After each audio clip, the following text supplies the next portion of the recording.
Yo! What's up mga idol? It's Melms again at welcome back again sa aking YouTube channel. So, kung bago ka pa lang sa aking channel, please subscribe and hit the notification bell para mas nang updated sa mga panibago kong ina-upload. So, for today's video mga idol, gagawa po ulit ako ng panibagong content. Ang title po is about enterprises naman po mga idol. So, andito po yung tawag nito, ang title, sinulat ko po. Bakit kadalasan sa mga empleyado ay naka-white kapag papasok ka sa enterprises? So, kapag papasok ka mga idol sa Shemery. So, yun po. So, bago muna natin yung sagutin mga idol, ay quick intro muna tayo.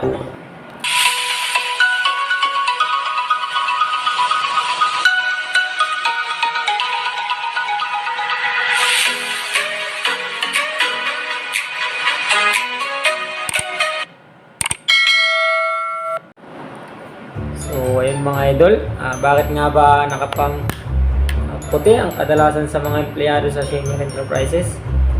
So, kasi po mga idol, sila po ay nag-undergo ng training. So, isang saudan po yan na training, 15 days. So, yun po, kaya nakikita nyo, may mga naka-white. Kadalasan po niyan, halimbawa cashier po, ay sa likod niyan ay mayroong senior cashier na naka-uniform po. So halimbawa kung anong kulay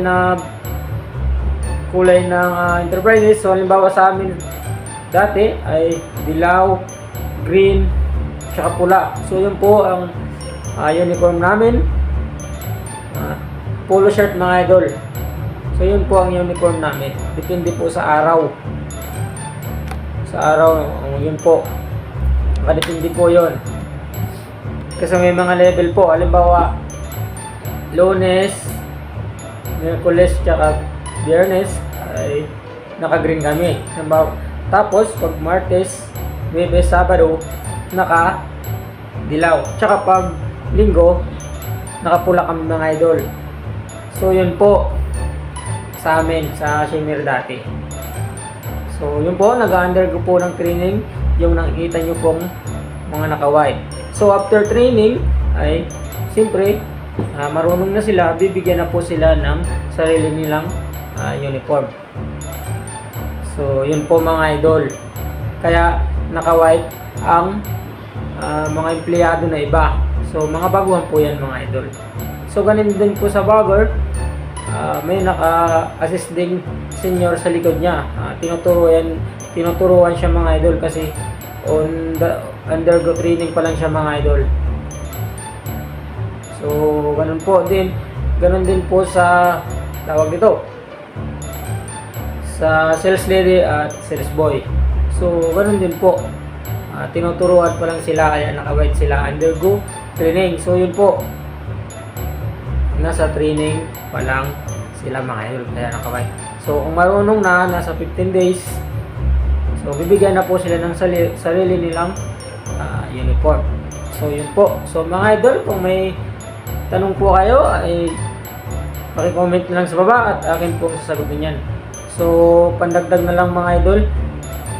So mga idol, nakadepende din sa tawag nito, sa mall or sa mga company kung anong kulay ng kanilang uniform.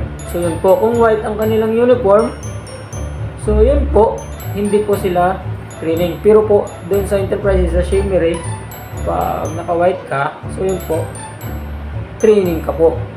So yun po, trainee ka pa lang po. So yun po sa enterprises. So mga idol, I hope nakashare lang po ako sa inyo. Nakatulong po kahit konting information lang. So hanggang dito na lang mga idol. Maraming salamat sa panonood. God bless.